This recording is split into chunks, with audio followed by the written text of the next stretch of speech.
Est-ce qu'on peut vraiment devenir digital nomade après 50 ans? Voyager au long cours, travailler en ligne depuis l'étranger, changer de pays sans se sentir en décalage, dépassé ou trop tard pour ce genre de choses? Ou est-ce que c'est une illusion entretenue par les réseaux sociaux, réservée à une jeunesse sans attache, sans obligation, sans fatigue? J'ai passé les 50 ans et depuis plus de 12 ans, je vis ce mode de vie avec mon mari Patrice et notre fils Logan. Alors aujourd'hui, je vais te partager ce qu'on vit vraiment, loin des clichés et des images trop parfaites. Et si tu restes jusqu'à la fin, je te parlerai de ce pays dans lequel on s'est senti profondément chez nous, celui qu'on n'a pas voulu quitter et pourtant on a dû.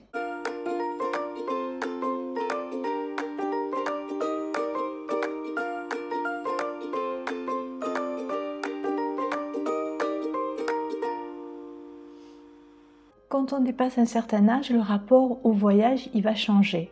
On ne voyage plus forcément pour faire le tour du monde. On ne coche plus des pays sur une carte. On voyage pour se retrouver. On voyage pour respirer autrement, pour profiter de la vie. Et c'est exactement ce qu'on fait depuis plus de 10 ans. Vivre dans d'autres pays, quelques mois à chaque fois, au rythme des saisons et des besoins. Pas pour fuir, pas pour faire différent, mais pour revenir à ce qui a du sens.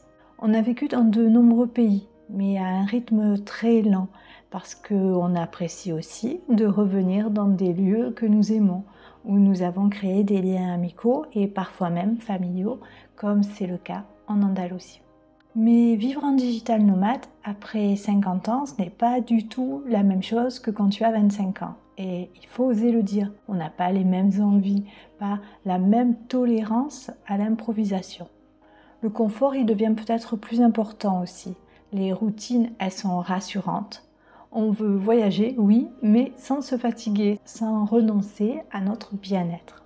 Alors comment on fait? Eh bien, on adopte un rythme lent. On choisit mieux nos logements. On reste plusieurs semaines, parfois plusieurs mois, dans le même endroit. On s'installe un petit coin de travail agréable où on se recrée des habitudes. Un petit café repéré, un parc pour se détendre, un marché du samedi. On travaille en ligne, bien sûr, mais sans stress. En tout cas, on évite. Et on découvre chaque pays avec lenteur, à notre rythme. Ce mode de vie peut être extraordinairement riche, mais il ne se construit pas du jour au lendemain.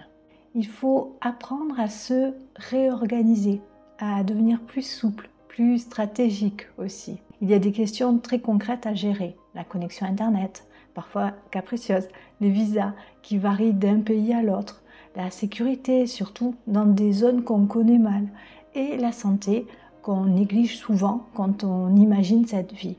Mais ce sont des points qu'on apprend aussi à anticiper. Aujourd'hui, il existe des assurances santé internationales fiables. D'ailleurs, j'ai fait une vidéo à ce sujet que tu peux retrouver juste ici. Des outils aussi pour consulter des médecins à distance, des réseaux pour s'entraider en cas de besoin. Et pour la sécurité, on apprend vite à repérer les quartiers où l'on se sent bien et à éviter les zones trop agitées. On va faire aussi confiance à notre instinct et on va rester informé, tout simplement. Mais il y a un autre aspect plus intime, plus difficile à prévoir, c'est la solitude. Quand on voyage souvent, qu'on change régulièrement d'environnement, les liens sociaux sont à reconstruire en permanence. Il n'y a plus les collègues, les voisins, les amis de longue date. Parfois, on se sent seul, même dans les plus beaux décors et même si on est en famille ou en couple. Et c'est là que le rythme lent prend tout son sens. Il permet de s'installer, de s'ancrer, de créer de vraies connexions, même temporaires. On a aujourd'hui des amis en Espagne, au Japon, et on les revoit régulièrement. Parce que voyager lentement, c'est aussi se donner le temps de créer du lien amical. Et puis, il y a le regard des autres. Alors, quand tu annonces à 45 ou 50 ans que tu vas tout vendre pour aller vivre à l'étranger quelques mois, travailler à distance, vivre différemment, on te regarde bizarrement. Certains te disent que tu fais une crise, que tu es instable, que tu prends des risques. Mais ce qu'ils ne voient pas, c'est que tu reprends surtout les rênes de ta vie.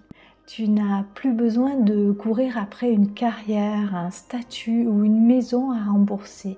Tu veux vivre plus simplement, plus librement aussi. Tu veux avoir du temps et de l'espace mental. Et ça, peu de personnes autour de toi le comprennent vraiment. D'où l'importance de s'entourer de personnes qui vivent la même chose que toi. Et maintenant, comme promis, je vais te parler de ce pays qui nous a le plus profondément marqué. Celui où on s'est vraiment senti en harmonie. Ce pays, c'est le Japon.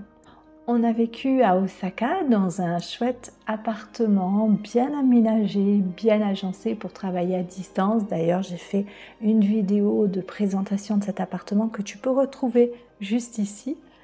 Donc, on était dans un quartier animé avec tout ce qui pouvait nous être utile à distance de marche et forcément avec une gare qui nous permettait bien de voyager à travers Osaka, mais aussi autour d'Osaka, donc d'aller à Nara, d'aller à Kyoto, de pouvoir aller à Kobe. Bref, on était vraiment dans un quartier génial. On a eu un coup de cœur pour cette ville dès notre premier voyage en 2019 et depuis, eh bien, on essaie d'y retourner le plus souvent possible. On y a créé des liens amicaux avec des Japonaises, avec des Japonais sur place, donc forcément ça te donne envie de rester, envie d'y revenir aussi. Le Japon, aussi accueillant qu'il soit, n'est pas simple pour les étrangers. Le visa touristique, il est strict, c'est 3 mois, pas un jour de plus. Et au-delà, il faut des démarches longues, des justificatifs précis, un cadre professionnel très rigide. Alors, on y retourne à chaque fois que c'est possible. C'est ça aussi que j'aime dans cette vie, pouvoir revenir dans une ville, dans un pays, lorsque l'envie se fait sentir. Alors bien sûr, vivre au Japon pendant 2 ou 3 mois, c'est un budget, mais on apprend aussi à moduler nos choix. Si on vise une destination plus coûteuse, on va mettre plus d'argent de côté à l'avance, ou on met en place des solutions pour générer plus de revenus pendant cette période. Si tu veux plus de détails sur l'organisation, la logistique, la santé, les visas ou la gestion du budget en tant que digital nomade, je t'invite à regarder les vidéos que tu trouveras dans la playlist juste ici. Ou bien faire un tour sur notre blog Famille Nomade Digital, le lien est dans la description sous cette vidéo. J'espère que cette vidéo t'a éclairé, inspiré ou même simplement donné envie d'y croire un peu plus. Si tu veux d'autres réflexions autour du mode de vie de digital nomade, du voyage et des revenus en ligne, abonne-toi à cette chaîne. Avec Patrice, on publie régulièrement des vidéos pour t'aider à tracer ta propre voie. Et si tu veux nous soutenir, pense à cliquer sur le petit pouce bleu, ça fait toujours plaisir. Je te laisse et on se retrouve très vite dans une nouvelle vidéo.